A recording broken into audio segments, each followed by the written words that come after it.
Hey guys, I hope you are well. UFC 225 was a great pay-per-view card, filled with top talent from top to bottom. All fighters performed to their best, and overall, it was an amazing night of fights. In this video, I'll be discussing 10 fights to make after UFC 225. In the main event of UFC 225, Robert Whittaker was able to pull off a split decision victory over Romero in a crazy 5-round war. The fight that makes the most sense for Robert Whittaker is to face Kelvin Gastelum next. Kelvin Gastelum has looked amazing in his last 2 fights, where he picked up a knockout victory over Michael Bisping and pulled off a split decision victory over Jacare Souza at UFC 224. Kelvin Gastelum is the clear #1 contender in the weight class and matches up great against the champion. With Romero losing to Robert Whittaker, the fight that makes the most sense for him is to make his UFC light heavyweight debut and possibly face Alexander Gustafsson in an interim title fight. Originally, Luke Rockhold was set to face Alexander Gustafsson in a light heavyweight bout, but was forced out of the bout due to an injury. Alexander Gustafsson has put together 2 solid wins over Jan Blachowicz and Glover Teixeira, where he's the clear #1 contender in the weight class. I believe Romero moving up is the best move for him, and a fight against Alexander Gustafsson would be very interesting to see.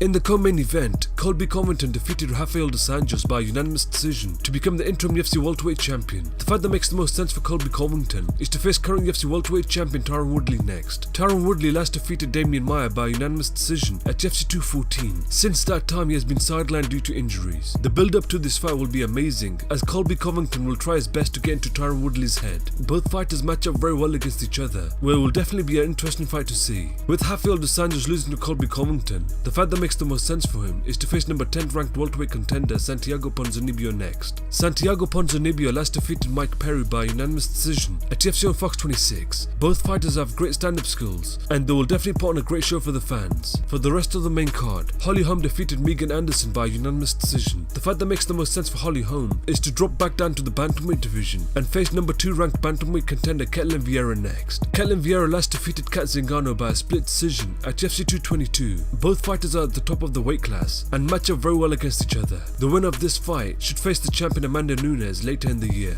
With Megan Anderson losing to Holly Holm, the fight that makes the most sense for her is to face Jermaine Durandamy next. Jermaine Durandamy last defeated Holly Holm by unanimous decision at UFC 208. Jermaine Durandamy has recently mentioned that she is ready to return. This fight is a fresh matchup in the featherweight division, and it will be a great striking contest. Tai Tuivasa defeated Andrei Arlovski by unanimous decision. The fight that makes the most sense for Tai Tuivasa is to face the loser of Francis Ngannou versus Derek Lewis, who will face each other at UFC 226. Francis Ngannou last lost to Stipe Miocic by unanimous decision at UFC 220, and Derek Lewis last defeated Marcin Tybura by TKO at UFC Final 126. I believe Tai Tuivasa needs to step in against the killers of the division, and facing either Francis Ngannou or Derek Lewis will help him take his game to new heights. With Andrei Arlovski losing to Tai Tuivasa, the fight that makes the most sense for him is to face the loser of Mark Hunt versus Alexei Oleinik, who will face each other at UFC Final 136. Mark Hunt last lost to Curtis Blades by unanimous decision at UFC 221, and Alexei Oleinik last defeated Junior Albini by an Ezekiel choke at UFC 224. I believe Andrei Arlovski versus the loser of this fight makes the most sense for him to get back on track.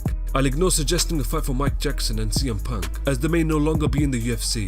I'll move on to the prelims. Curtis Blades defeated Alistair Overeem by TKO in the 3rd round. The fight that makes the most sense for Curtis Blades is to face number 3 ranked heavyweight contender Alexander Volkov next. Alexander Volkov last knocked out Fabrice Verdum at UFC Final 127. Both fighters are on winning streaks, where the winner of this fight will likely be the next challenger for the heavyweight title next. With Alistair Overeem losing to Curtis Blades, the fight that makes the most sense for him is to face number 8th ranked heavyweight contender Marcin Tybura next. Marcin Tybura last lost to Derek Lewis by TKO at UFC Final 126. Both fighters are coming off losses, where it will be interesting to see who comes out on top. Let me know which fights you guys would like to see after UFC 225 in the comment section below. Thank you.